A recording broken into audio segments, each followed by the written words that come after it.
What's up, guys? This is Coach Grant with First Down Training, and today we're going to be talking about how you can fix a bad spiral. We're going to be talking about some of the common mistakes and bad habits that quarterbacks have that will cause a bad spiral, and then we're going to give you some easy tips to think about to fix those bad habits. Let's get started. Now, the first mistake that quarterbacks will make when it comes to throwing a bad spiral, you guys, is that when they flick their wrists, they flick with their palm facing upward towards like the sky, if you will. So that term is thrown around a ton amongst quarterback coaches like, hey, if you want to throw a better spiral, just flick your wrist. But I think a lot of quarterbacks maybe don't like grasp the concept of that because we see it. We train thousands of quarterbacks every single year, you guys, and we have tons of quarterbacks submit film to us that we watch, and we see it all the time. Guys will be flicking their wrists, but it looks like they're throwing like a frisbee, if you will, in a sense. Like, I know it's probably not a good way to throw a frisbee, but at the same time, the palm's facing up towards the sky. Guys, the proper wrist flick, like how many of y'all have seen CJ Stroud do that like pregame warm-up where he had all those weird pieces of equipment and he had a basketball and he was shooting a basketball? Like, why would he ever do that? Because the flick of a basketball shot is similar to the same type of flick that a quarterback would have. So if I'm throwing a pass and I'm trying to flick my wrist, I don't want to flick here. I don't want to flick there. I want to flick down. You almost want to think, I want to almost flick down and out. You almost want to like pronate your wrist. Essentially, you want to get the top of your thumb facing towards the grass. That is the proper wrist flick that's going to help you guys spin the ball. And after we give all these tips at the very end of the video, we're going to show a good example of a perfect spiral and how it should look coming off your hand with all of these habits followed. So guys, remember, top of the thumb is facing towards the ground. Don't flick here. Flick like you're shooting a basketball. Now, also, fellas, if you're a quarterback or wide receiver watching this video, we are going to be coming out to 10 more cities across the entire country for 2-day-long QB and wide receiver training camps, you guys. So, fellas, if you would like a chance to train with myself and my staff of coaches, I will be at every single one of these camps. Go to that very first link in the description below. We work with each athlete individually and give them personalized coaching feedback at our camps. And that's why all of our camps have limited spots. So make sure you take advantage of that, you guys, and go to that very first link in the description below. Next on our camp tour, we'll be coming out to Las Vegas, Nevada. Then we'll be heading out to Seattle, Washington. Both of those camps, though, guys, are completely sold out. And the rest of the camps I'm about to list only have about 6 to 8 spots remaining, so they will fill up fast. So make sure you take advantage, guys, so you can get work with us. We'd love to have you out. So after that, we'll be heading out to Chicago, Illinois. Then we'll be coming out to Newark, New Jersey, Birmingham, Alabama, Houston, Texas, Boston, Massachusetts, Columbus, Ohio, Boise, Idaho, and then we'll be finishing off our tour in Los Angeles, California. So guys, we'd love to have you there. Go to that very first link in the description below. It's where you can sign up. Hope we can see you out there. Now, something that's going to help you throw a better spiral, fellas, is something called extension. So extension is like, it has to do with the wrist flick, but I think a lot of quarterbacks, what they'll do when they hear that, hey, flick your wrist like you're shooting a basketball, they'll throw, and when they throw, they almost short arm the throw, and they still flick their wrist, but their elbow and their shoulder, it has this like almost like 45-degree weird bend to it. That's not extension. A spiral comes from extension and that flick. So a lot of guys don't extend because they do something called over rotating, and that has to do with your lower body mechanics, your hip mechanics, and also your upper body mechanics. It's more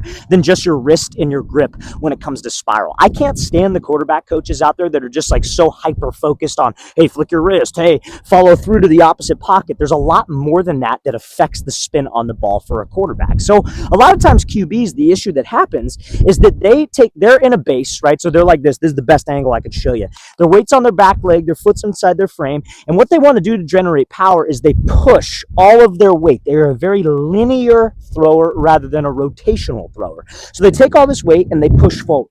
So the issue is that when all of that weight gets to their front foot on the front foot strike, all of their back leg weight and their hips are starting to transfer through. But if all of your weight goes this way, you physically can't delay your shoulders in your throwing motion. So your shoulder and your hip and your weight transfer all are swinging this way. And when your body and your hip goes this way at the exact same time, and I'll explain why that's bad in a second, the same time, that causes an over rotation. That's why so many quarterbacks will spin out like this and their front foot swings open. And what that does to your arm is it makes it widen outside the frame and you're coming across. You physically can't extend when your arm's outside your frame like that. So what we have to do is we have to rotate with my shoulders and with my hips, but my hips have to rotate before the shoulders. So when I release the ball, my shoulders are parallel to the target, keeping my release inside my frame so I could just snap and extend and get better spin on the ball. So how we accomplish that is trying to keep my weight back and being more of a rotational thrower, not a linear thrower. So when I go to throw, I stride to the target, but I'm trying to keep my weight loaded on my back leg. I want that foot under my armpit as long as possible. So I stride, foot stays under my armpit. Guess what that allows me to do with my shoulders? I could go back. So now what do? I rotate through and I transfer my weight, and my shoulders trail behind, allowing me to stay square, and I'm not pushing and rotating. And that can help me get to extension. When your release is inside your frame, you can extend. When it's outside your frame and you're whipping around, you can't extend, which leads to a bad spiral. So that's a very easy habit that quarterbacks can fix simply by keeping their weight back as they stride to the target. Now, another reason that quarterbacks will throw a bad spiral, and it kind of builds off of that like linear push that quarterbacks have, is a low elbow. So again, it really pisses me off when so many quarterback coaches will be out there and they'll say, oh, you have a low elbow, pick your elbow up. Or my favorite, your wrist is breaking, just keep your wrist more stable. But it's a lot more than that, you guys. If you don't correct your mechanics, it is physically impossible to fix the low elbow. Like you guys who have been told that you have a low elbow, like you throw with a low elbow, you know how freaking hard it is to think about throwing high elbow. It feels insanely awkward. And guys, it's just not efficient because there are other problems that cause you to have that low elbow. And if you fix those problems, that fixes the issue. It's just like you want to get to the root source of the problem. I compare it to like the problems that we have with like doctors and medicine, right? Somebody goes in there and they have like severe like stomach pain. What do? They give them a pill to fix the pain, to numb the pain. But they still don't know why they're experiencing the stomach pain. They're not getting to the root source of the problem. Same idea with quarterbacks. I know it's kind of a weird parallel, but it's really the same idea. You have a low elbow because of something else. Your wrist is breaking because of something else. That's not naturally how we want to throw the ball and how my body should work, right? So when we throw, you guys, if you throw with that low elbow, chances are you're pushing your body weight forward, just like the last example that we talked about. So guys, what they'll do to get your elbow off your rib cage so you could release it like a 90-degree spot, you need to have a backstroke. I tell my quarterbacks to try to get as close as you can to a 90-degree L, because now when your hips rotate through, you can keep that elbow even with your shoulder, and it's easy to snap and extend and keep your wrist more stable. But here's what guys will do. They'll be here. They'll push all their weight forward so they can't get a backstroke, because we know when my weight's on my front foot too soon, I can't rotate my shoulders. So my elbow trails behind, and then I'm low, and that causes the wrist break. So the same correction of the whip around can help with the low elbow. It's not a ton of things. These are not overly complicated concepts, you guys. They just have a lot of bad habits as a result. So if you're here and you focus on staying back as you stride, guess what you could do?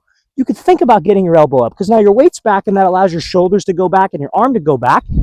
And then your release could be higher, keeping your wrist more stable. So if you focus on the same coaching points that we mentioned for that over rotation, you will see an improvement in that low elbow and that wrist break. So now we're going to show you how an actual spiral should look.